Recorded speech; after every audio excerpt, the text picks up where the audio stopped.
A'udzubillahi minasyaitonirrajim. Bismillahirrahmanirrahim. Assalamualaikum warahmatullahi wabarakatuh. Alhamdulillah, sahabat-sahabat yang dirahmati Allah, yang dihormati, marilah sama-sama kita memulakan pengajian kita dengan bacaan Al-Fatihah, kemudian 10 ayat terawal, 10 ayat yang terakhir Al-Kahfi, dan dituruti dengan bacaan Asma'ul Husna. Subhanallah. Kena buka kipas kot Ustaz.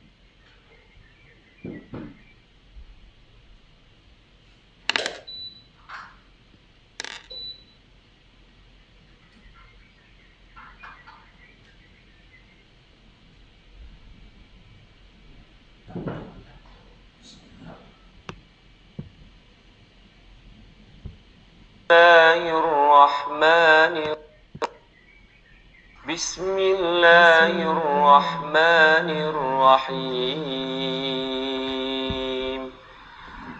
Alhamdulillahi Rabbil Alamin. Ar-Rahmanir-Rahim. Maliki Yawmiddin.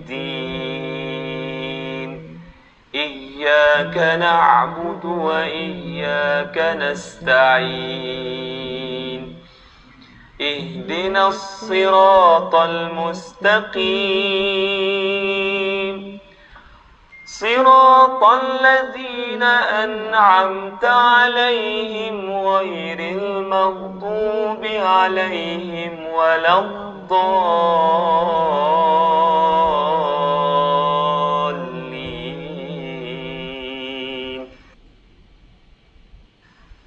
بسم الله الرحمن الرحيم. الحمد لله الذي أنزل على عبده الكتاب ولم يجعل له عوجا قيما لينذر بأسا شديدا من لدنه ويبشر المؤمنين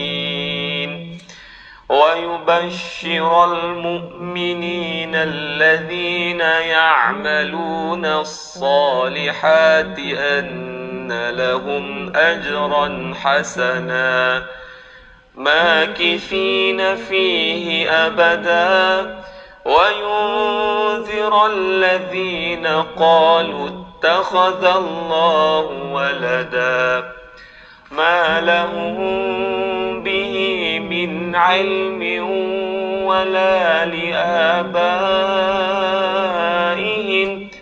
كبرت كلمة تخرج من أفواههم إن يقولون إلا كذبا فلعلك باخع نفسك على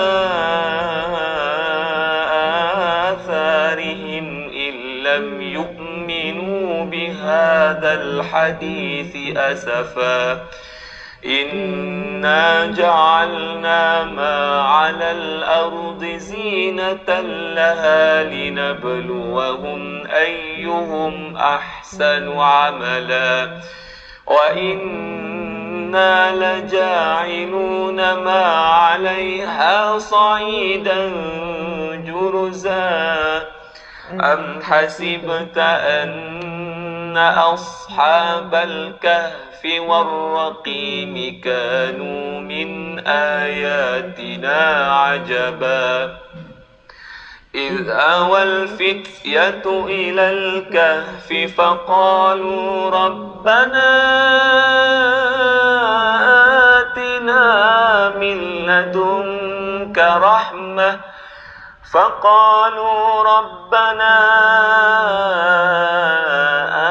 آتنا من لدنك رحمة وهيئ لنا من أمرنا رشدا وعرضنا جهنم يومئذ للكافرين عرضا الذين كانت أعينهم في غطاء عن ذكري وكانوا لا يستطيعون سمعا أفحسب الذين كفروا أن يتخذوا عبادي من دوني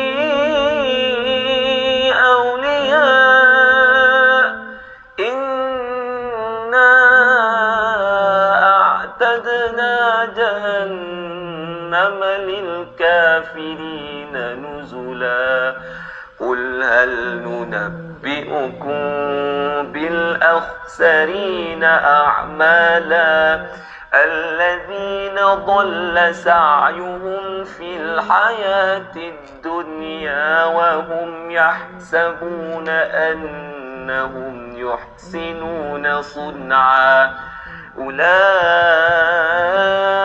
الذين كفروا بآيات ربهم ولقائه فحبطت أعمالهم فلا نقيم لهم يوم القيامة وزنا ذلك جزاؤهم جهنم بما كفروا واتخذوا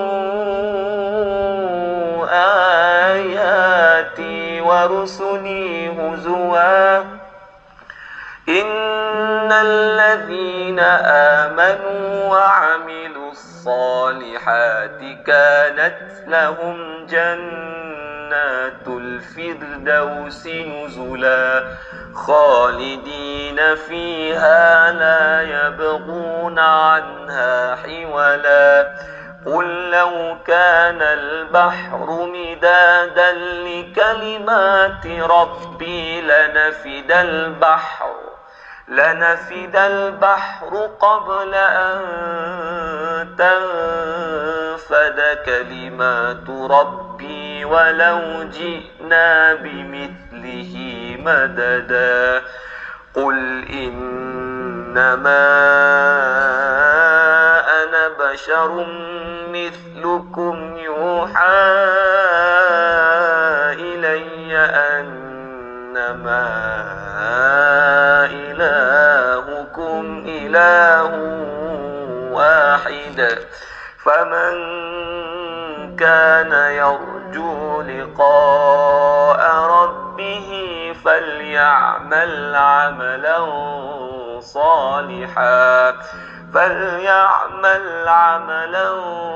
صالحا ولا يشرك بعبادة ربه أحدا. صدق الله العظيم.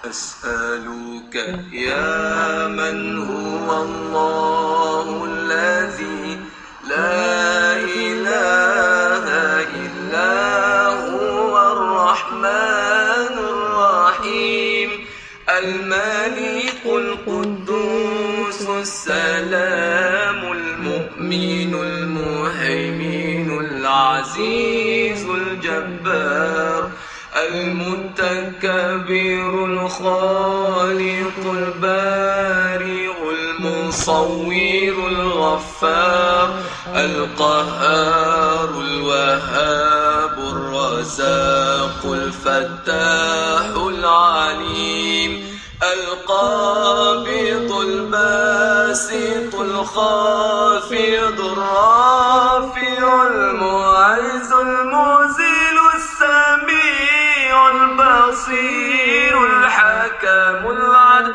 اللطيف الخبير العليم العظيم الغفور الشكور العلي الكبير الحفيظ المقيت الحسيب الجليل الكريم الرقيب المجيب الواسع الحكيم الودود المجيد الباعث الشهيد الحق الوكيل القوي المتين الولي الحميد المحصي المبدئ المعيد المحيي المميت الحي القيوم الواجد الماجد الواحد الصمد القادر المقتدر المقدم المؤخر الأول الآخر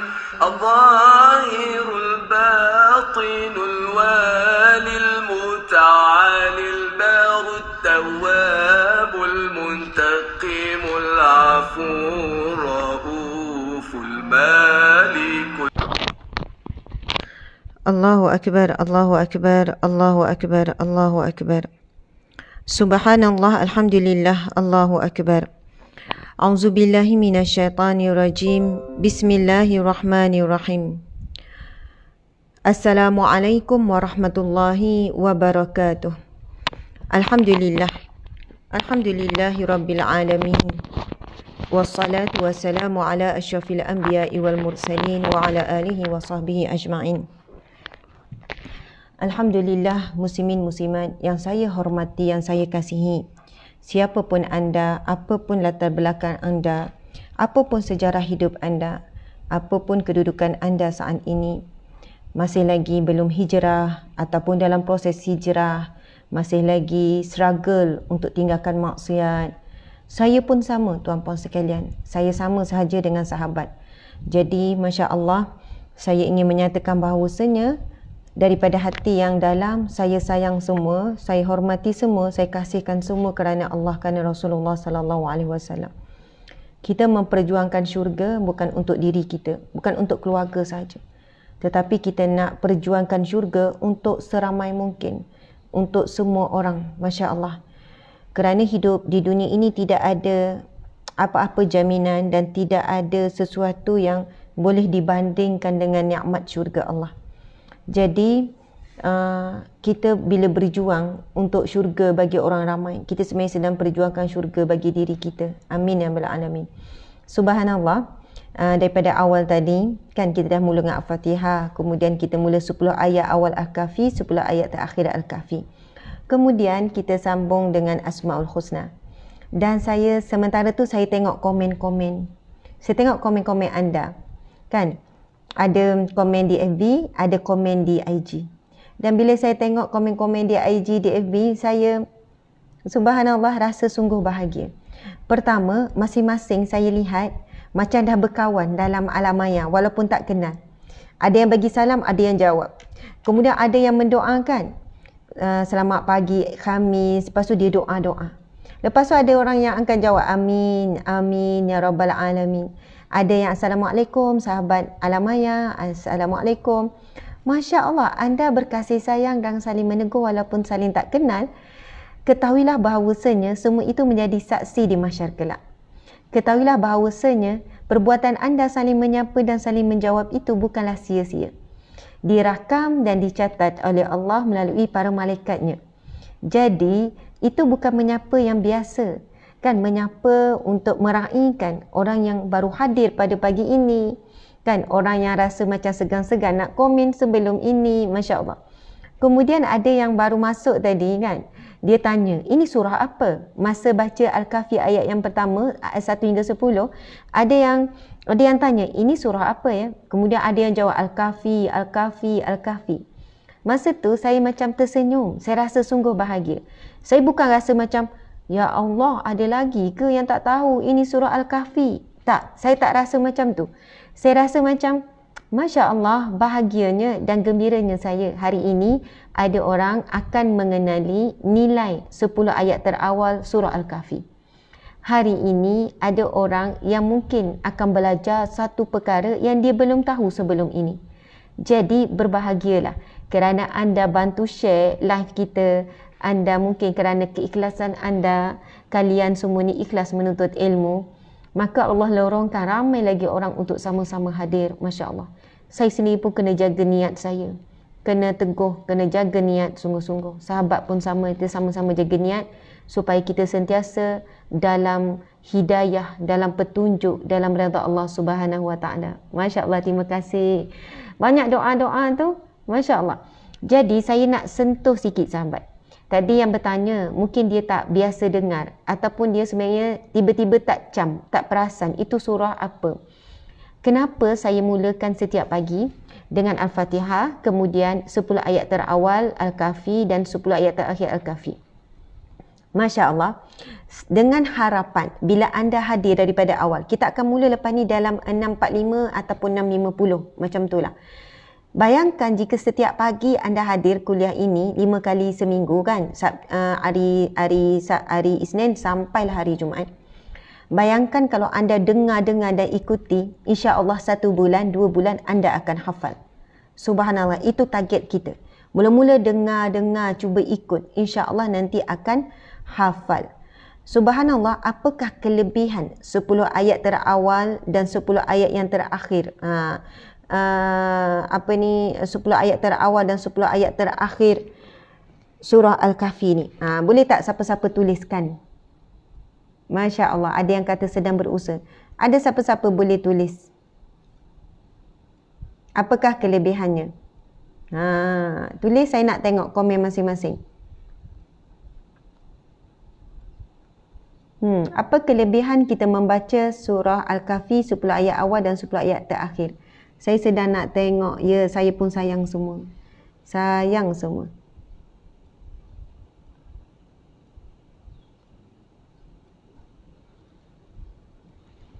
Tengok, insya-Allah, amin. Lindungi daripada Dajjal. Ya, elak fitnah Dajjal. Lagi? Terlepas daripada fitnah Dajjal. Ya, masya-Allah, melindungi. Betul ke Ustazah? Dapat lindungi daripada fitnah Dajjal. Masya-Allah, Allahu Akbar. Ramai yang alim, ramai yang tahu ni. Okey. Sahabat-sahabat dimati Allah sekalian, saya nak membacakan satu hadis Nabi SAW. Hadis sahih riwayat Muslim 1342. Ini merupakan hadis sahih sahabat-sahabat sekalian. Maksudnya bila sebut hadis sahih, hadis yang kita tidak ragu ia datangnya daripada Nabi Muhammad SAW. Maka apa yang disampaikan oleh Rasulullah juga datangnya daripada Allah Subhanahu Wa Taala. Kerana ia merupakan wahyu. Hadis Nabi juga wahyu daripada Allah dengan perkataan Nabi Muhammad SAW. Kita kena faham satu perkara, Dajjal juga adalah makhluk yang Allah ciptakan. Dan cara untuk berlindung daripada fitnah Dajjal, Allah yang tahu. Allah yang tahu. Lalu Allah sampaikan kepada Nabi Muhammad SAW untuk disampaikan kepada kita. Soal bagaimana ayat ini, surah ini boleh membantu kita berhadapan dengan fitnah Dajjal, itu kita serahkan kepada Allah Subhanahu Wa Taala. Masya Allah. Ia berdasarkan hadis Nabi riwayat Muslim 1342. Bismillahirrahmanirrahim. Qala Nabi sallallahu alaihi wasallam, bersabda Nabi sallallahu alaihi wasallam, man hafiza 10 ayatin min awwali suratil kahfi usima minad dajjal. Yang bermaksud, barang siapa yang menghafal 10 ayat daripada awal surah Al-Kahfi, ia akan terselamat daripada fitnah Dajjal. Subhanallah. Saya ulang lagi sekali, Nabi SAW bersabda, ia adalah hadis sahih yang tidak diragui datangnya daripada Nabi. Dan apa yang datang pada Nabi datang juga daripada Allah Subhanahu Wa Taala. Nabi bersabda yang bermaksud, sesiapa yang menghafal 10 ayat terawal daripada surah Al-Kahfi, ia akan terselamat daripada fitnah Dajjal. Apa maksud Dajjal, sahabat-sahabat sekalian? Dan di sana ada riwayat hadis yang lain menyatakan, siapa yang menghafal 10 ayat awal dan 10 ayat akhir selamat daripada fitnah Dajjal. Namun antara yang paling kuat adalah 10 ayat terawal. Jadi kenapa Ustazah baca juga 10 ayat terakhir dan cuba ajak orang hafal juga? Kerana di sana ada dalil yang menyatakan 10 ayat terakhir juga menjadi benteng terkuat daripada fitnah Dajjal. Ad-Dajjalun membawa maksud apa? Pendusta. Pendusta. Sebab itu, di zaman Rasulullah sendiri dah ada kuncu-kuncu ataupun tentera Dajjal. Maksud Ad-Dajjal pendusta. Kerana itu, ada seorang lelaki di zaman Rasulullah yang bernama Musailamah yang mengaku menjadi Nabi. Bahkan Musailamah diberi gelaran Al-Kazzab. Sebab itu, Ad-Dajjal juga dari sudut bahasa Arab membawa maksud Al-Kazzab, iaitu penipu, pendusta, orang yang manusia, makhluk yang memperdayakan manusia lain. Masya Allah. Pada zaman Rasulullah, ada seorang lelaki bernama Musailamah dan lalu diberi gelaran Al-Kazzab, Musailamatul Kazzab.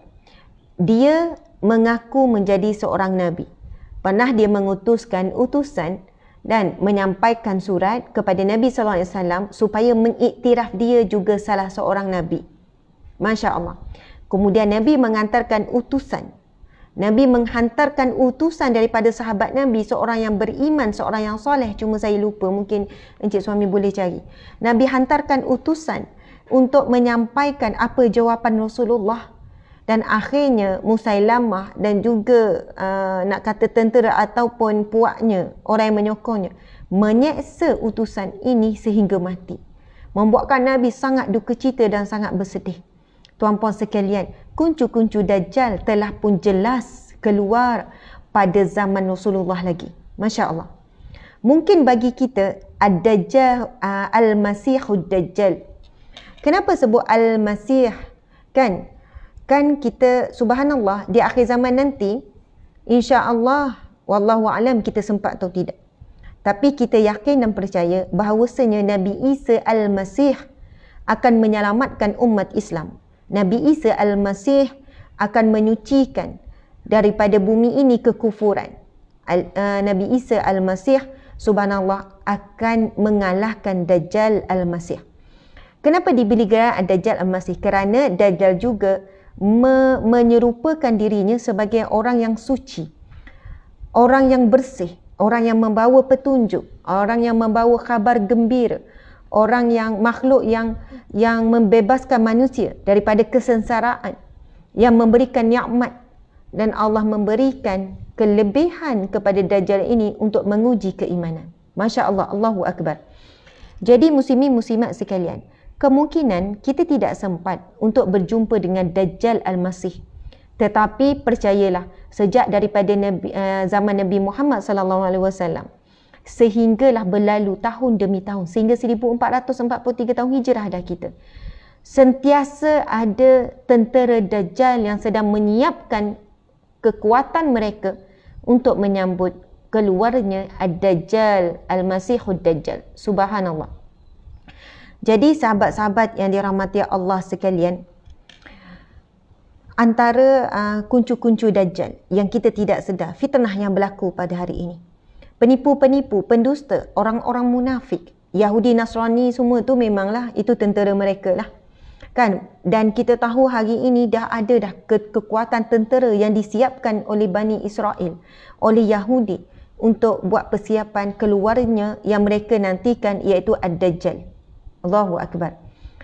Dan hari ini belum keluar Dajjal pun umat Islam sendiri dah banyak kalah dengan ujian, dah banyak kalah dengan fitnah.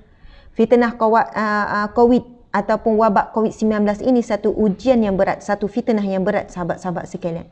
Ramai mana orang hilang akhlak mulia, mulut dah jadi maki hamun dan sebagainya. Ramai mana disebabkan terkurung di dalam rumah, ini ujian, ini satu fitnah.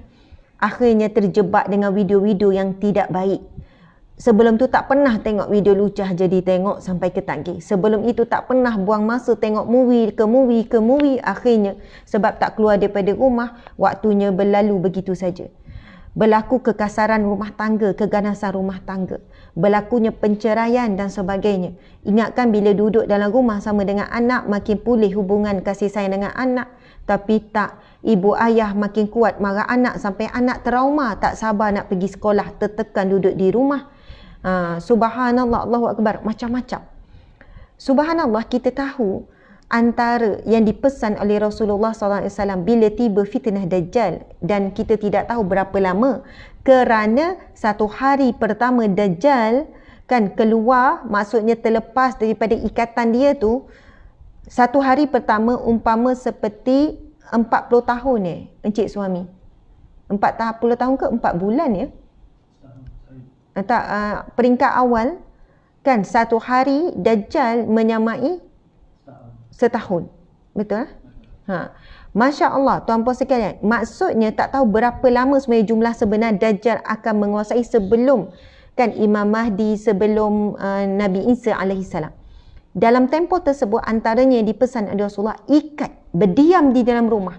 Antara tempat yang selamat melindungi diri daripada fitnah Dajjal adalah berdiam di dalam rumah, walaupun dalam keadaan kelaparan, dalam keadaan macam mana sekalipun. Bahkan dipesan kepada para suami, ikat isteri dan anak-anak pada tiang rumah-rumahmu.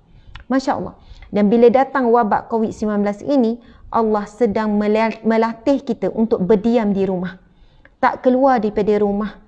Kan, cuba sesuaikan diri berdiam di dalam rumah, berkurung di dalam rumah, dan waktu yang sama meningkatkan amal ibadah, amal soleh dan sebagainya.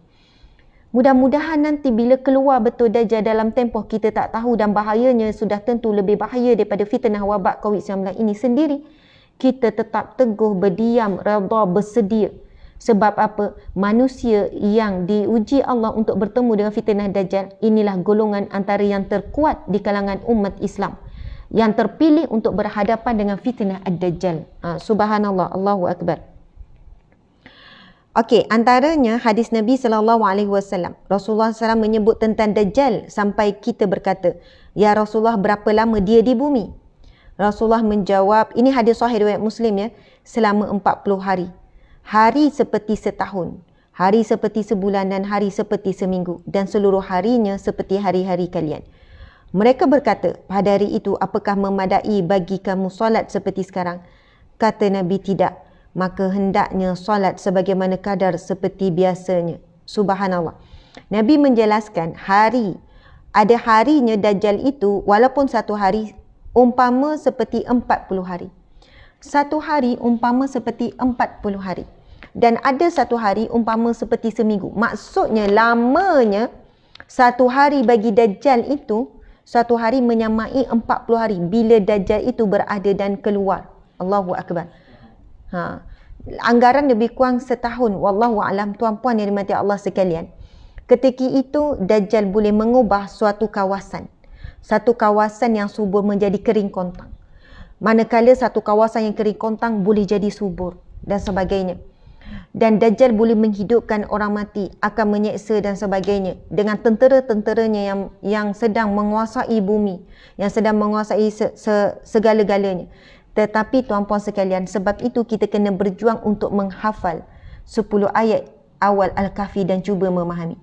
Dan cuba perhatikan ayat yang ke-10 surah Al-Kahfi. Itu adalah doa Ashabul Kahfi, pemuda Al-Kahfi. 7 orang pemuda Al-Kahfi berdoa dengan Allah dengan doa ayat yang ke-10 surah Al-Kahfi. Bismillahirrahmanirrahim. Rabbana atina min ladunka rahmah wa hayyi lana min amrina rasyada. Yang bermaksud, ya Allah, Rabbana atina, kurniakanlah kepada kami min ladunka, daripada sisimu, rahmah. Wa hayyi lana, dan tunjukilah kepada kami min amrina rasyada, dalam urusan kami petunjukmu yang jelas. Subhanallah. Doa ini dimohon oleh Ashabul Kahfi ketika pemuda ini menyelamatkan diri mereka daripada fitnah ketika itu, daripada ujian yang menguji akidah mereka. Mereka hidup di saat di bawah pemerintahan raja yang zalim. Dikatakan nama raja itu Daqyanus. Seorang raja yang zalim yang memaksa rakyat dia untuk keluar daripada mengesakan Allah kepada menyembah selain daripada Allah. Dan kaedah dan caranya sangat zalim. Diseksa, dibunuh dan sebagainya. Maka 7 orang pemuda, orang muda tuan-puan sekalian, sanggup meninggalkan kampung halaman, ibu ayah, mungkin ada perniagaan, mungkin ada tanaman, mungkin ada kebun tuan-puan sekalian. Dan mereka menyelamatkan diri bukan kerana takut dengan kematian. Bukan kerana takut dengan, ni cerita Ashabul Kahfi sikit ya. Bukan kerana takut dengan diseksa. Tetapi yang mereka khawatir adalah sekiranya mereka mati terbunuh, maka siapa yang nak menyambung perjuangan, nak menyampaikan kebenaran tentang mengesakan Allah Subhanahu Wa Taala. Jadi tujuan mereka menyelamatkan diri antaranya adalah untuk meneruskan perjuangan menyampaikan ilmu. Subhanallah, berdakwah. Dan on the way mereka menuju ke tidak tahu lagi arah mana nak pergi ni. Mereka tahu mereka kena keluar daripada negeri itu, mereka perlu menuju satu tempat tetapi belum tahu ke mana. Lalu mereka berdoa kepada Allah Subhanahu Wa Taala, Rabbana, wahai Tuhan kami, atina, kurniakanlah kepada kami, min ladunka rahmah, daripada sisimu rahmat. Bila kita mohon rahmat daripada Allah, rahmat itu maksud dia sangat luas. Tak ada pun satu definisi rahmat ialah sekian-sekian. Rahmat itu boleh jadi datang dalam bentuk pertolongan Allah berupa rizki bila kita dalam keadaan kesempitan. Boleh jadi dalam bentuk kesihatan jika kita mohon ketika kita sedang sakit. Boleh jadi dalam keadaan yang mana Allah memuliakan dan meninggi dan membersihkan nama kita tatkala kita difitnah. Maksudnya rahmat ini luas, iaitu pertolongan Allah dalam apa jua keadaan yang kita lalui. Mereka minta rahmat Allah, belah kasihan Allah, pertolongan Allah. Wahayyi lana min amrina rasyada. Dan tunjukilah, bimbinglah kami, pimpinlah kami dalam urusan kami ini ya Allah, dalam perjuangan kami ini ya Allah, petunjukmu yang jelas. Subhanallah, Allahu Akbar. Jadi sebab itu tuan-puan sekalian, kalau hari-hari kita baca 10 ayat terawal Al-Kahfi, lepas ni 650 dah join sama, sebab kita akan mula Al-Fatihah dan 10 ayat terawal, kita terus minta dengan Allah supaya hari ini hidup kita dirahmati Allah, supaya hari ini hidup kita diberi petunjuk oleh Allah untuk apapun urusan kita. Masya Allah, buat keputusan yang tepat, buat tindakan yang tepat, kita akan bercakap benda yang tepat, kita akan ni, sebab apa? Hidup kita mendapat panduan daripada Allah Subhanahu Wa Taala. Sebab itu subhanallah, orang yang minta petunjuk begini umpama mendapat petunjuk seperti Ashabul Kahfi. Allah berikan mereka ilham untuk menuju ke suatu gua. Lalu bila masuk ke dalam gua tersebut, mereka ditidurkan oleh Allah selama 300 tahun lebih. Selama 300 tahun lebih tuan-puan sekalian. Dan bila mereka bangkit, bangun, mereka saling bertanya, agak-agak berapa lama ya kita tidur? Lalu salah seorang menjawab, mungkin setengah hari. Yang kedua menjawab, mungkin 1 hari kot kita tidur. Subhanallah. Kenapa para pemuda Al-Kahfi hanya meneka setengah hari ataupun 1 hari? Kerana tidak ada apa-apa perubahan pada diri mereka walaupun dah 300 tahun lebih. Tak adalah sampai janggut labur, tak adalah sampai misai ni, tak adalah muka nampak tua berkedut, tak. Mereka bangun dalam keadaan asal. Sebab itu mereka hanya menjangkakan Mungkin setengah hari. Ini disebut di dalam Al-Quran ya, dalam surah Al-Kahfi. Ada yang jawab pula mungkin 1 hari. Seorang lagi kata, begini cadangan saya, kamu keluar. Bawa ni cari pergi pasar, keluar cari pergi pasar untuk cari makanan. Bila keluar semua orang pelik. Sebab bila dia keluarkan duit, dirham untuk berurusan di pasar, semua orang pelik. Sebab ini duit yang 300 tahun yang lepas. Ini duit lama ni. Macam mana orang ni boleh guna? Akhirnya terbongkarlah kan, sampailah, dan ketika mereka bangun itu, saat itu subhanallah, negaranya kan, tempatnya sudah pun dipimpin ataupun telah pun rajanya adalah orang yang beriman, orang yang soleh. Subhanallah, Allahu Akbar. Barulah mereka tahu berapa lama mereka tidur sebenarnya ditidurkan oleh Allah Subhanahu Wa Taala. Mereka mohon apa? Rahmat pertolongan Allah. Allah tidurkan, dan diceritakan Allah sewaktu mereka tidur, Allah membolak-balikkan mereka kiri kanan, menggerak-gerakkan mereka supaya mereka tidur dalam keadaan yang baik, tak rosak tubuh badan sebab tidur lama sangat. Kemudian Allah hilangkan rasa lapar dan Allah pelihara zahir dan batin. Ini adalah kisah yang sahih. Kalaulah kita anggap ini satu perkara yang luar biasa, bagi Allah biasa. Memang luar biasa tuan puan saya. 300 tahun tak makan, tak minum, tak apa, Allah boleh buat perkara tersebut. Dan cerita ini dirakam dalam surah Al-Kahfi. Dan doa Ashabul Kahfi sampai Allah beri kurniaan seperti itu kepada mereka adalah ayat yang ke-10 surah Al-Kahfi. Dan kita tahu, Masya Allah, Nabi SAW bersabda, barang siapa yang menghafal 10 ayat, ini hadis sahih riwayat Muslim tanpa ragu, barang siapa yang menghafal 10 ayat Al-Kahfi, maka dia akan selamat daripada fitnah Dajjal. Sebelum keluar betul Dajjal yang sebenar, berlaku dah pelbagai fitnah. Setiap hari ada fitnah. Fitnah maksudnya ujian, demi ujian yang menguji keimanan. Sebelum Dajjal Al-Masih keluar untuk menguji keimanan dan ketakwaan, subhanallah, keluar dulu kuncu-kuncu fitnah-fitnah kecil Dajjal setiap hari. Contohnya ujian kita dengan gadget, ujian kita dengan FB, ujian kita dengan IG, pelbagai bentuk ujian-ujian. Jadi tuan-puan sekalian, insya-Allah dengan kita beramal ini melindungi kita, Allah beri kita hidayah, Allah beri kita rahmat dan sebagainya. Jadi wajibkan diri kita dan anak-anak untuk baca 10 ayat awal. Hafal tuan-puan sekalian, hafal.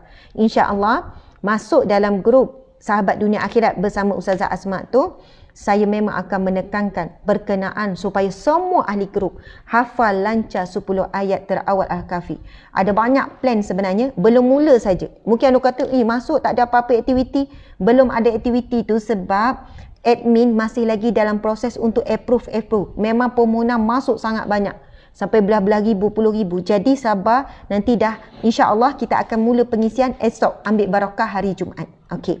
Sahabat-sahabat yang dirahmati Allah Subhanahu Wa Taala sekalian, sekarang kita nak sambung kisah yang kita baca semalam. Masya Allah. Terima kasih kepada semua yang hadir. Nampaknya ramai yang berminat dan seronok bila bercakap tentang fitnah Dajjal. Jadi insya Allah nanti kita buat kuliah khas. Kuliah khas berkenaan dengan Dajjal, fitnah Ya'juj Ma'juj, tentang tanda-tanda kiamat.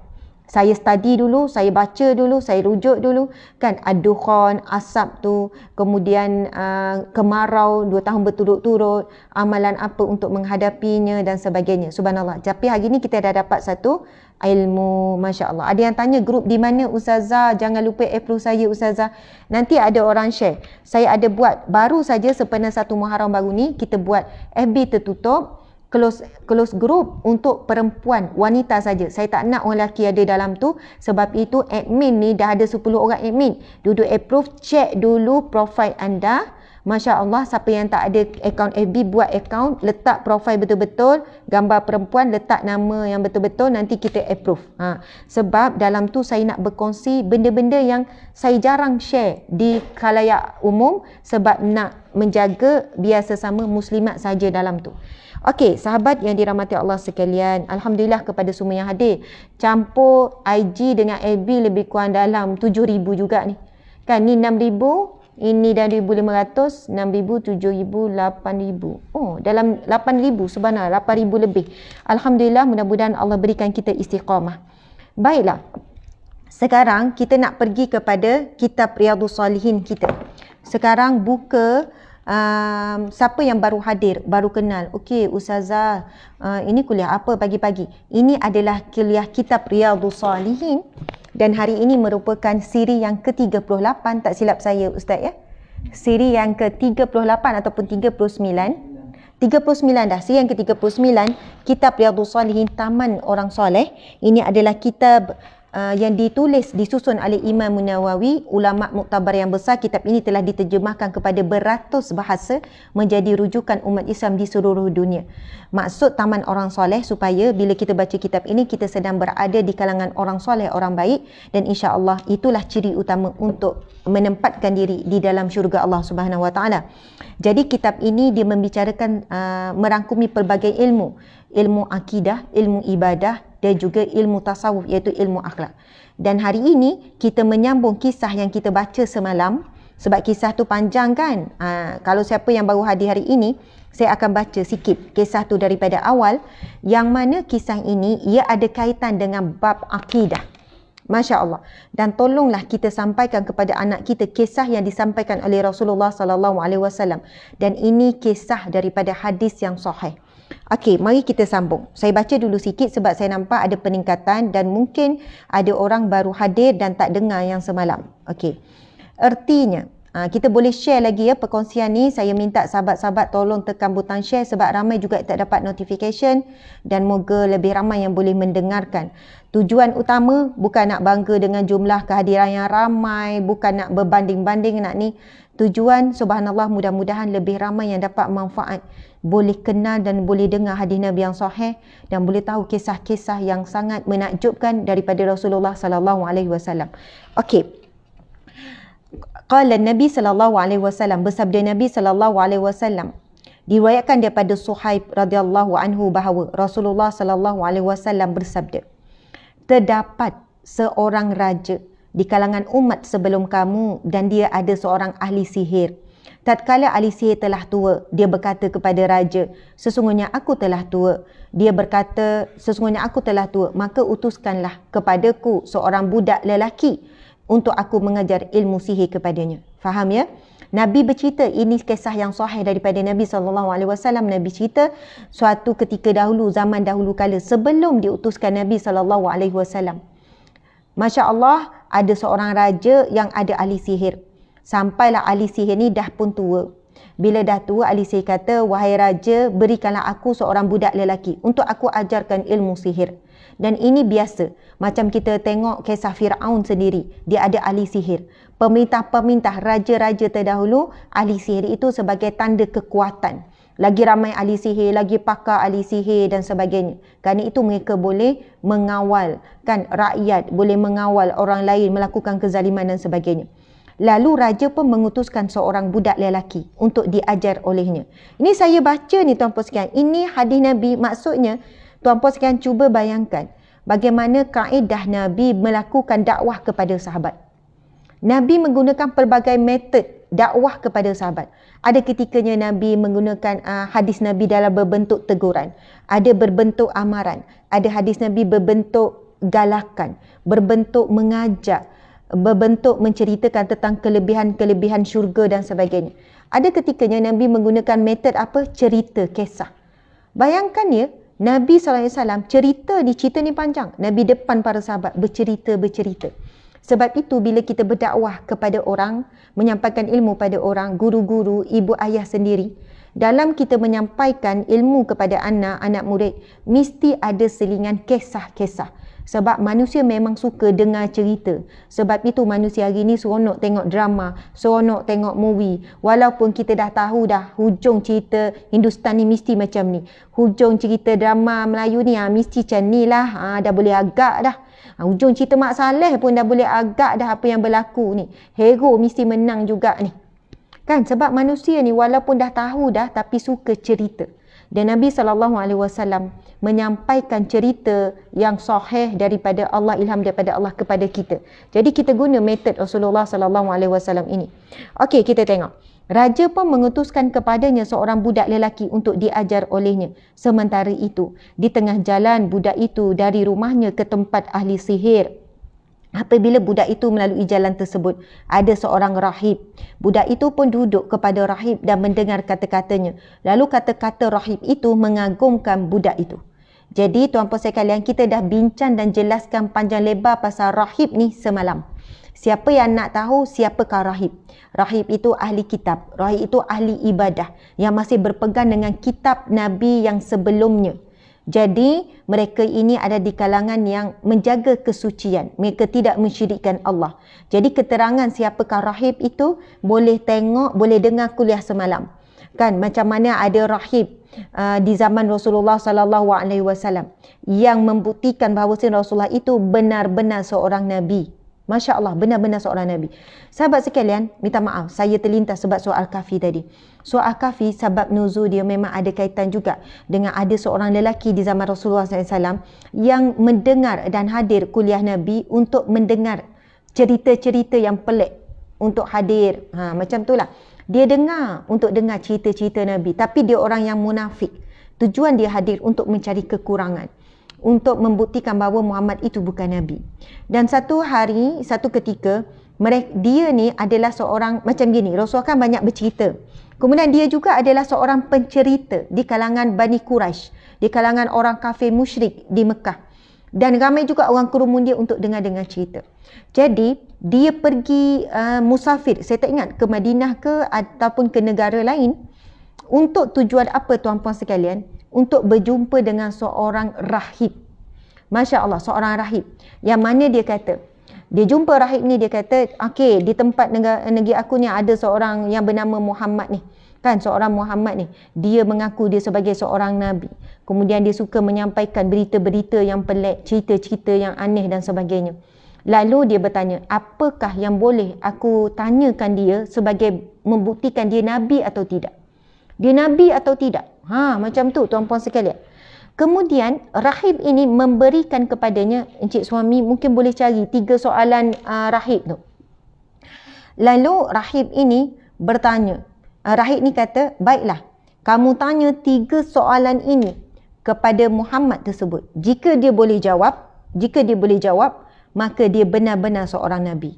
Tetapi jika dia tak boleh jawab, maka dia bukanlah seorang Nabi. Masya Allah. Apa 3 soalan tu sahabat-sahabat sekalian? Pertama, tanyakan kepada Muhammad tentang roh. Subhanallah. Soalan kedua, tanyakan tentang Muhammad. Kepada Muhammad tentang 7 orang, tentang pemuda-pemuda yang kisahnya sangatlah pelik, yang sangat mengagumkan. Kemudian tanya yang ketiga kepada Muhammad tersebut tentang kisah seorang panglima, seorang pemimpin yang sangat luar biasa. Kan, yang boleh mengalahkan Ya'juj Ma'juj, macam tu, yang boleh menguasai dan mengalahkan makhluk yang soalannya subhanallah berkisar tu 3 soalan.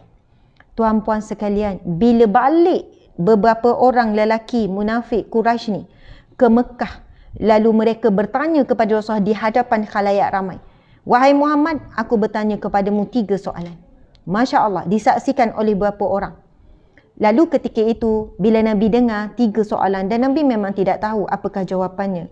Lalu Nabi pun berkata, baiklah, aku akan jawab esok. Nabi jawab, baiklah, aku akan jawab besok.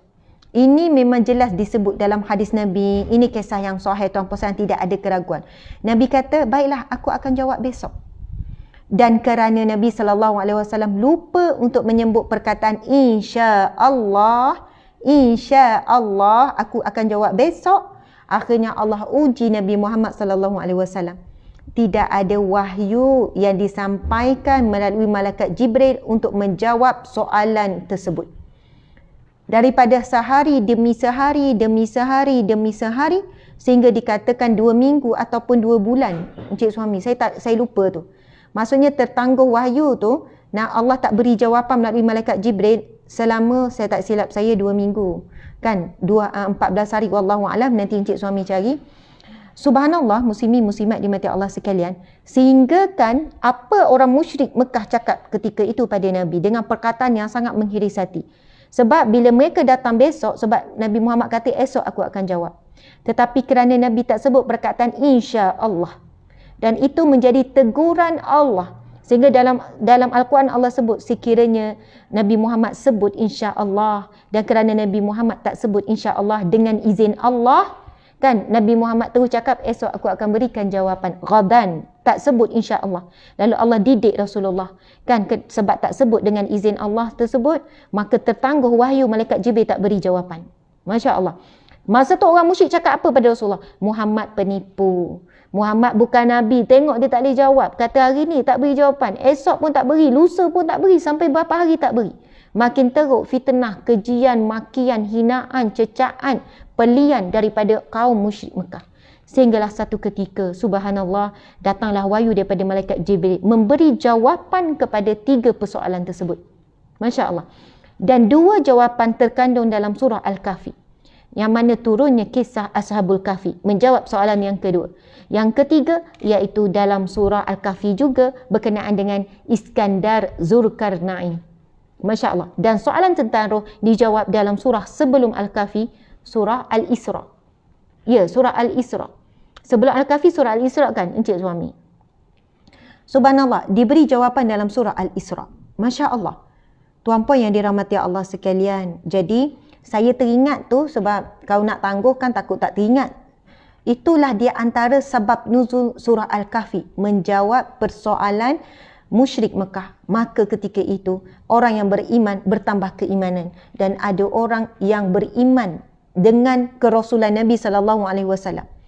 Dan orang yang jadi wakil bertanya tu di kalangan musyrik ni, sebahagian mereka bertambah kufur. Mereka kata, ahli sihir Muhammad ni, mesti ada makhluk yang bagi tahu dia sekian-sekian. Jadi, dan jawapan Rasul itu jawapan yang benar, sebagaimana yang rahib itu berikan. Sebab itu bila sebut pasal rahib, rahib ini adalah di kalangan ahli kitab, ahli ibadah yang mereka tahu tentang kandungan kitab terdahulu. Dan kitab-kitab terdahulu, Zabur, Taurat, Injil. 3 kitab ini telah menceritakan ciri-ciri Nabi akhir zaman. Kan telah cerita secara detail. Sehingga kan bila sampai Rasulullah SAW, dan sebab itu rahib boleh tanya, boleh tahu antara tanda-tanda pembuktian seorang Nabi akhir zaman, dan sebab ini Nabi yang terbaik dan sebagainya.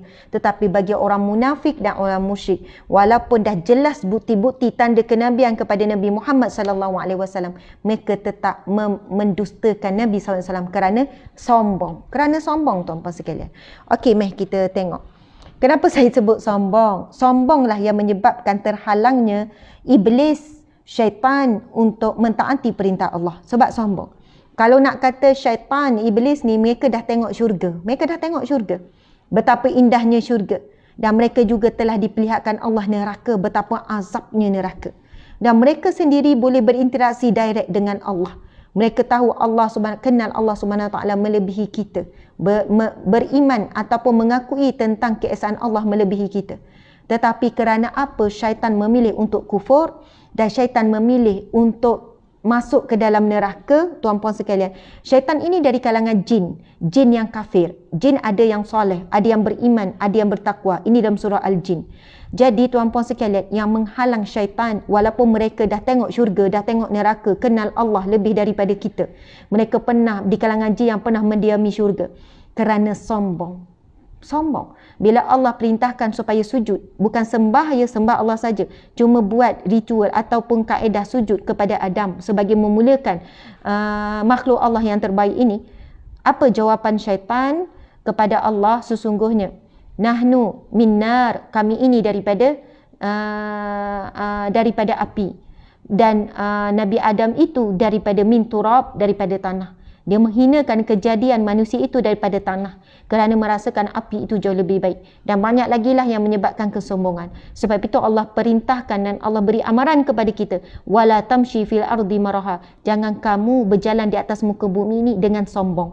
Dan Nabi sebut tidak akan masuk syurga orang yang ada sifat sombong walaupun sebesar biji zarah. Dan apa yang Allah beri kepada kita hari ini boleh jadi asbab kita jadi sombong. Mungkin kerana ilmu terjadi sombong berbanding orang yang kurang ilmu. Sebab kita diberikan wajah yang cantik, kita jadi sombong dengan orang-orang biasa. Kerana kita ini ada kedudukan, kita jadi sombong. Kerana kita ni ada pangkat, kita jadi sombong. Kita ada kenal kabel-kabel, kita jadi sombong. Jadi tuan puan sekalian, berhati-hati dengan kurniaan Allah, sebab kurniaan itu manusia boleh jadi sombong sesama manusia, sedangkan kita tak tahu siapa yang mulia di sisi Allah Subhanahu Wa Taala.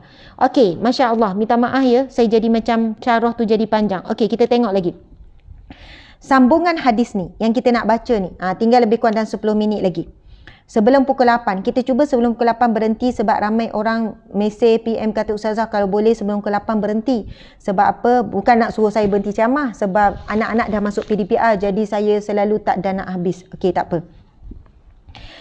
Setiap kali dia datang kepada ahli sihir, dia melalui tempat rahib dan duduk kepadanya. Apabila tiba di tempat ahli sihir, dia dipukul olehnya kerana lewat sampai ke tempat ahli sihir. Budak lelaki ni, on the way dia daripada rumah ke tempat ahli sihir, dia akan singgah dan duduk mendengar kuliah ataupun penyampaian ilmu ataupun perkataan rahib ni. Rahib ni akan menyampaikan ilmu daripada kitab yang dia pegang. Dan ketika ini kitab belum lagi diubah suai. Kalau hari ni ada orang kata ini Injil, ini Zabur, ini Taurat, kan? Semua itu telah diubah suai. Dah tak ada yang ori dah. Dah diubah suai mengikut hawa nafsu. Masya Allah. Jadi on the way datang mesti budak ni singgah di tempat rahib untuk mendengar perkataan ilmunya. Kemudian barulah pergi ke ahli sihir. Dan setiap kali dia sampai ke rumah ahli sihir, dia akan dipukul sebab sampai lambat. Okey. Budak itu mengadu perkara tersebut kepada rahib. Lalu dia berkata, apabila kamu takut akan ahli sihir. Rahib ni pun bagi tahu kepada budak ni, ajar budak ni.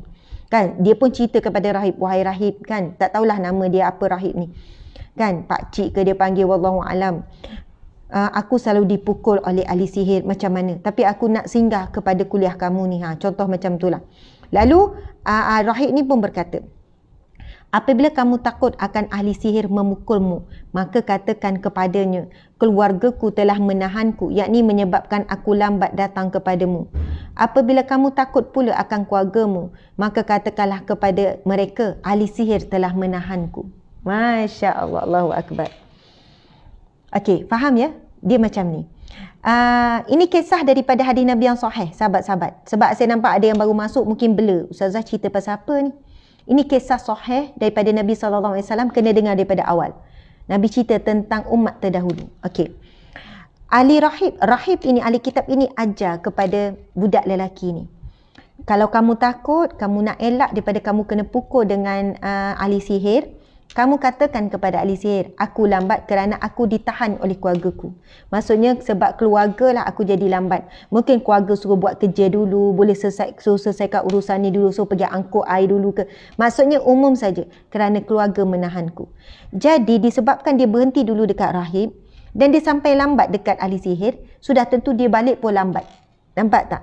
Dan rahib ni pun kata, sekiranya kamu takut kamu pula dimarah oleh ahli keluarga sebab balik lambat, katakan kepada mereka, kamu ditahan oleh ahli sihir. Maksudnya ahli sihir yang menyebabkan kamu lambat. Saya tengok syarah di belakang. Kitab ini, ada 3 kitab Riyadhus Shalihin, syarah sini. Saya pun tengok syarahnya. Masya Allah. Bila tengok kepada syarah, dibenarkan di dalam syarak, di dalam Islam, untuk berhelah. Untuk berhelah, tuan-puan sekalian, tidak bercakap benar dalam perkara yang menjaga agama, perkara yang menjaga akidah. Bayangkan kalau anak budak ini bercakap jujur. Kenapa kamu lambat? Pukul-pukul. Aku lambat sebab aku singgah di tempat rahib. Sudah tentu budak ini akan disekat dan dihalang untuk menuntut ilmu, untuk mendapat hidayah, untuk belajar tentang agama yang benar. Subhanallah. Jadi, budak ini diajar menipu bukan untuk dirinya, tetapi untuk akidah. Subhanallah. Begitu juga berlaku di zaman Rasulullah. Ada yang dipaksa, diseksa begitu teruk, dahsyat, dipaksa untuk menyatakan bahawasanya Al-Lata dan Uzza itu sebagai Tuhan. Lalu mereka menyebutkan pada lidah dan mereka tidak membenarkan dalam hati. Maka ia bukanlah bertentangan dengan syarak kerana ada kewajipan menjaga nyawa. Maksudnya mereka cakap tu tanpa rela. Mulut je cakap tapi hati mengesakan Allah. Maka itu bukan satu perbuatan yang keji. Bukan perbuatan yang salah dari sudut syarak. Jadi budak ini pun menggunakan alasan tersebut. Okey. Ketika budak itu berada dalam keadaan tersebut, tiba-tiba dia terserempak dengan seekor binatang besar yang telah menghalang orang ramai daripada melalui satu tempat. Dia pun berkata, Pada hari ini aku akan mengetahui adakah ahli sihir itu yang lebih baik atau rahib itu yang lebih baik. Masya Allah. Ceritanya pada satu hari dalam perjalanan dia terserempak dengan satu binatang yang besar dan binatang yang dahsyat, binatang yang ganas. Dan ketika itulah budak itu sedang membuat pertimbangan. Budak ini nak test. Subhanallah. Dia kata pada hari ini aku akan mengetahui adakah ahli sihir yang benar ataupun rahib itu yang benar, yang lebih baik, yang benar. Dia mengambil sebiji batu seraya berkata, Ya Allah, jika urusan agama dan ajaran rahib lebih engkau sukai berbanding urusan ahli sihir, maka bunuhlah binatang ini supaya orang ramai dapat lalu lalang. Masya Allah. Maksudnya binatang besar dan buas ini telah menghalang penduduk ataupun manusia ketika itu untuk pergi ke pasar, untuk pergi cari rezeki, telah menakutkan manusia. Lalu ketika itu dia pun ambil satu batu. Padahal batu yang tak besar. Maksudnya kalau ambil dengan tangan, batu kecil sajalah kan. Lalu dia berkata, Ya Allah, jika urusan agama dan ajaran rahib ini lebih engkau sukai, lebih engkau cintai, lebih engkau redha berbanding urusan ahli sihir, maka bunuhlah binatang ini supaya orang ramai dapat lalu lalang. Dia pun melontar batu itu ke arah binatang tersebut dan membunuhnya. Binatang itu mati. Orang ramai pun melalui tempat tersebut. Seterusnya dia datang kepada rahib dan memberitahu kejadian itu kepadanya. Subhanallah. Subhanallah, tuan-puan dimati Allah.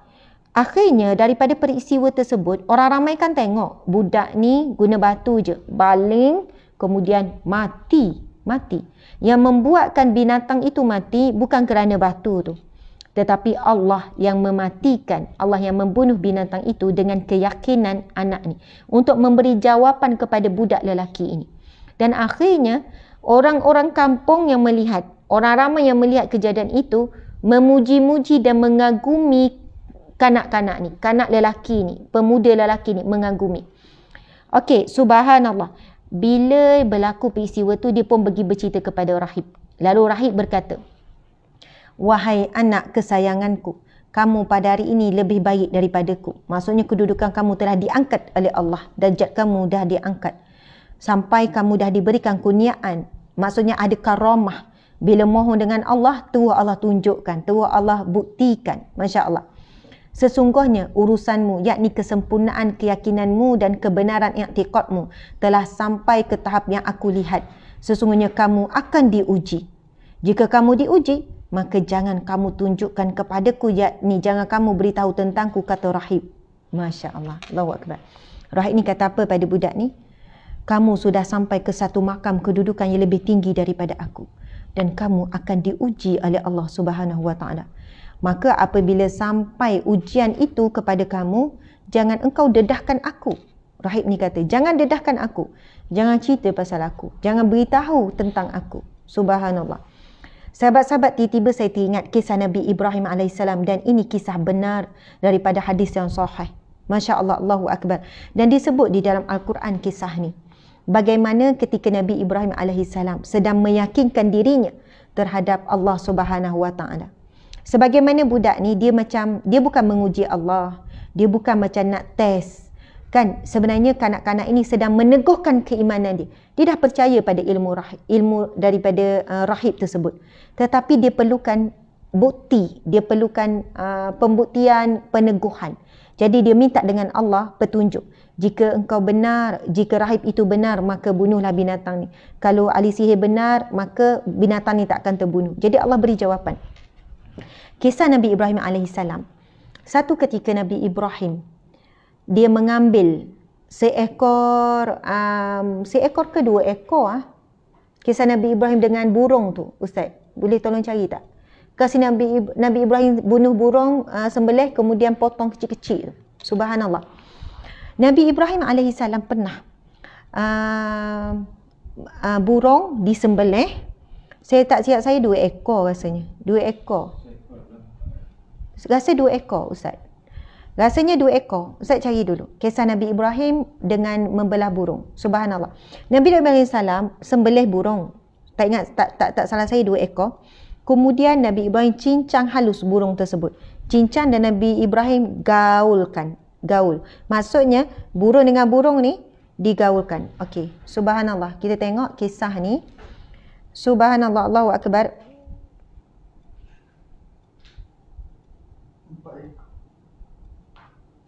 Okey.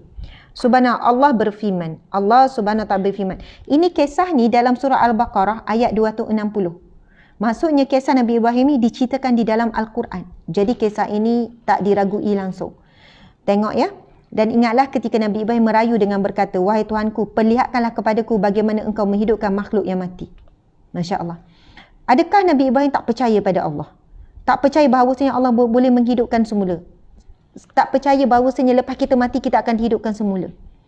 Nabi Ibrahim bukan mempertikaikan kuasa Allah, bukan tak percaya kepada Allah. Nabi Ibrahim perlukan peneguhan kepada jiwanya. Sebab bayangkan ketika itu Nabi Ibrahim betul-betul keseorangan.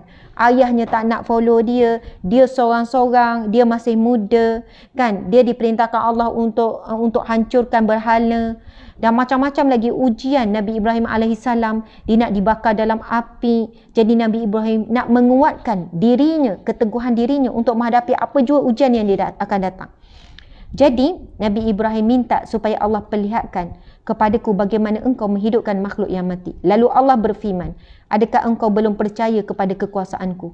Allah berfirman, Allah tanya Nabi Ibrahim, adakah engkau belum percaya kepada kekuasaanku? Lalu Nabi Ibrahim menjawab, bahkan aku yakin dan percaya.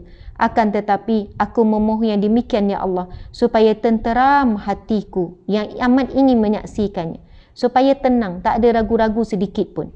Kemudian sahabat-sahabat, Allah berfirman, Allah memerintahkan Nabi Ibrahim AS, ambillah 4 ekor burung, kemudian kumpulkan olehmu, cincanglah semuanya. Setelah itu letakkanlah di atas tiap-tiap sebuah bukit sebahagian daripadanya. Kemudian serulah burung itu, nescaya semuanya akan datang kepadamu dengan segera. Subhanallah. Tuan-puan yang kisahnya Nabi Ibrahim AS, dia sembelih 4 ekor burung, kemudian dicincang, kemudian digaulkan. Digaulkan maksudnya dicampurkan. Kemudian diletakkan, dikatakan 4 bukit yang berbeza. Letak satu bukit sini, kan? Letak satu bukit sini, letak satu bukit sini, letak satu bukit sini. Asing-asing, bukit-bukit yang jauh. Kemudian Nabi Ibrahim memanggil burung tersebut. Sekelip mata. Lepas dah bunuh, dah cincang, dah campur dah daging burung ni, kemudian diletak di bukit-bukit yang berbeza, jauh-jauh. Kemudian sekelip mata bila Nabi Ibrahim memanggil semula, burung itu berada di hadapan Nabi Ibrahim AS. Hidup, boleh terbang, elok. Allah membuktikan Allah boleh menghidupkan makhluk yang mati sampai tahap tu pun sekelip mata. Masya Allah. Ketika itu Nabi Ibrahim semakin teguh imannya. Jadi bayangkan ya, bila anak pemuda ini, bila naik makam dia, subhanallah, rahib ni kata, kamu akan diuji. Dan saat kamu diuji, kamu jangan mendedahkan aku. Masya Allah. Tuan-puan yang dirahmati Allah sekalian. Dan kelebihan budak ni, kita sambung sikit lagi. Budak lelaki itu juga dapat menyembuhkan orang yang dilahirkan dalam keadaan buta dan orang yang berpenyakit sopak. Dia juga boleh merawat orang ramai daripada segala penyakit yang lain. Subhanallah. Okey, kita akan berhenti setakat itu. Maksudnya kelebihan yang Allah berikan kepada pemuda ini bukan sekadar boleh bunuh binatang yang besar dan yang dahsyat, yang ganas tu tadi, tetapi kelebihan lain juga, dia boleh menyembuhkan. Ada yang bayi lahir buta, dia boleh sembuhkan jadi nampak. Orang yang sakit sopak yang mana tidak ada ubat lagi ketika itu, dia boleh sembuhkan. Dan semua penyakit datang kepada dia, kan, dengan dia membaca, dan orang ingat dia gunakan sihir, kan, sebab orang tahu dia belajar dengan ahli sihir, tapi sebenarnya dia menggunakan kalimah-kalimah tauhid. Kalimah-kalimah tauhid dengan izin Allah, dengan izin Allah dan sebagainya. Jadi Masya Allah, dan dia pun menyembuhkan ramai orang sakit. Dan cerita ini akan lebih menarik dan bersambung pada pagi besok. Sebab apa? Berlakulah pula bagaimana kisah dia, pembesar raja sendiri yang sakit. Masya Allah. Dan bermulalah episod ujian yang sangat berat kepada pemuda ini, kepada budak lelaki ini, akan bersambung kisahnya pada esok pagi. Jadi jangan lupa, insya Allah esok pagi kita akan habiskan kisah ini. Panjang lagi tengok ni, punya panjang. Ni esok ni, tak tahu sempat tak esok. Kalau saya tak ada masuk kona-kona kod lain, insya Allah habislah 1 jam tu. Jadi Alhamdulillah muslimin muslimat dirahmati Allah sekalian. Jangan lupa pagi ni solat duha. Buatlah walaupun 2 rakaat. Paksalah diri. Ambil wuduk, solat duha. Walaupun 2 rakaat. Kau dapat buat 4 rakaat, sangatlah bagus. Buat lebih lagi, sangat bagus. Dia boleh sampai 12 rakaat. Subhanallah, dan jangan lupa setiap hari, setiap pagi bacalah surah Yasin. Surah Yasin sangat besar fadilat dia. Masya Allah, baca surah Yasin, niatkan untuk perlindungan diri kita, hadiahkan untuk arwah dan sebagainya. Kan niatkan supaya Allah berikan, Allah angkat wabak dan sebagainya. Masya Allah. Dan jangan lupa setiap hari, sahabat-sahabat sekalian, selawat kepada Nabi SAW paling kurang 100 kali. Dan janganlah lupa baca zikir la ilaha illallah wahdahu la syarikalah, lahul mulku wa lahul hamdu wa huwa ala kulli syai'in qadir. Kerana Nabi bersabda, barang siapa yang membaca zikir tersebut 100 kali sehari, dia akan mendapat pahala umpama membebaskan hamba 10 orang. Umpama membebaskan 10 orang hamba. Itu pahala yang sangat-sangat besar, yang mana hari ini kita dah tak dapat peluang tu. Sebab dah tak ada hamba nak dibebaskan. Tetapi walaupun kita dah tak ada peluang hamba nak dibebaskan, sebab bukan murah nak bebaskan hamba ni ya. Zaman Rasulullah, para sahabat dan juga Nabi SAW berebut untuk membebaskan hamba sebab besarnya pahala. Tapi walaupun kita dah tak dapat peluang untuk pahala bebas hamba, dengan membaca 100 kali la ilaha illallah wahdahu la syarikalah, lahul mulku wa lahul hamdu wa huwa ala kulli syai'in qadir, selama banyak 100 kali. Ini hadis sahih tuan-puan sekalian. Nabi sebut diberi pahala umpama membebaskan 10 orang hamba, diberikan 100 kebaikan daripada Allah, dan dilindungi daripada 100 keburukan. Subhanallah. Dan dilindungi daripada gangguan jin, syaitan, iblis. Masya Allah. Allahu Akbar. Jadi terlalu banyak fadilat daripada zikir tersebut.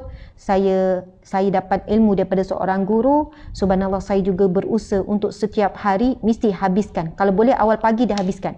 Sekejap je tuan-puan sekalian, 15 minit habis. La ilaha illallah wahdahu la syarikalah, lahul mulku wa lahul hamdu wa huwa ala kulli syai'in qadir. Ulang 100 kali. Dan insya-Allah Allah lindungi kita daripada wabak, daripada perkara-perkara yang buruk. Lindungi diri kita dan keluarga kita, insya-Allah. Kita tak tahu mara bahaya apa, tapi dalam hadis ni sebut 100 mara bahaya, 100 keburukan. Kita sendiri kalau nak list 100 keburukan pun tak tahu nak list. Kita mungkin boleh list 20 keburukan yang kita tahu. Tetapi yang kita tidak tahu, Allah yang maha mengetahui. Jadi amalkanlah zikir ini, insya-Allah cari. Okey, saya mengajak sahabat-sahabat untuk follow FB saya, namanya Ustazah Asma Harun. Ada gambar saya tu warna hijau. Background saya dengan suami warna hijau. Jadi itu saja FB saya yang rasmi. Yang lain-lain tu fake. Sebab ramai juga yang buat page dan FB atas nama saya. Jadi FB personal saya Asma Harun. Kalau page Ustazah Asma Harun. Jadi ada star tu kan. Itu saya lah tu. Lepas tu yang kedua, nak mengajak join grup tertutup. Namanya Sahabat Dunia Akhirat UAH. Sebab saya nak jadi sahabat anda, sudilah kiranya anda bersahabat dengan saya. Dan grup tertutup ini memang untuk wanita saja. Kalau kita nampak ada lelaki, kita akan remove. Dan kita tak akan approve pun lelaki yang nak masuk. Sebab insya-Allah esok akan bermulanya program kita.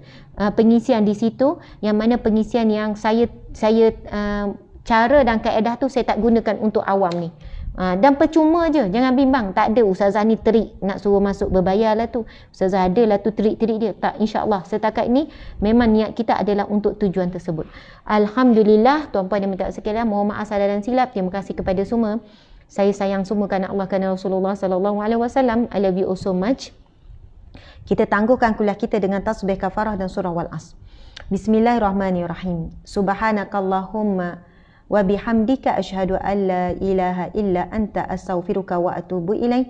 Bismillahirrahmanirrahim. Wal 'asr innal insana lafi khusr illa alladhina amanu wa 'amilus solihat wa tawasaw bil haqqi wa tawasaw bis sabr. Sadaqallahul azim. Ada yang tanya mana nak dapat kitab Riyadhus Shalihin? Anda boleh hubungi tim kami. Kan boleh cari maklumat. Cari je galeri Ustazah Asma. Okey. Kitab ni dah ada dijual dalam Shopee kami. Support perniagaan kami, galeri UAH. Cari dekat Shopee, nama akaun, nama kedai alamaya di Shopee ialah Galeri UAH. Di Galeri UAH tu ada pelbagai produk baik Ustazah Asma.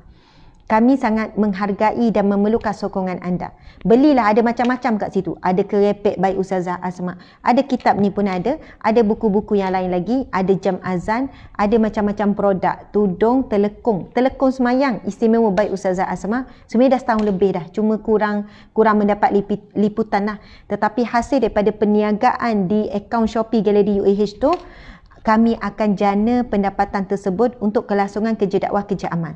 Daripada sumber itulah kita bayar gaji pekerja. Pekerja ada 60 orang. Saya pun makan gaji dengan syarikat sendiri. Tak ambil duit daripada syarikat untuk beli barang tu, benda tak.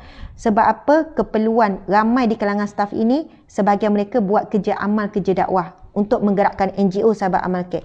Sebahagian pula yang buat kerja media, yang membantu kerja penyelidikan, yang buat macam-macam lah pekerjaan tuan-puan sekalian.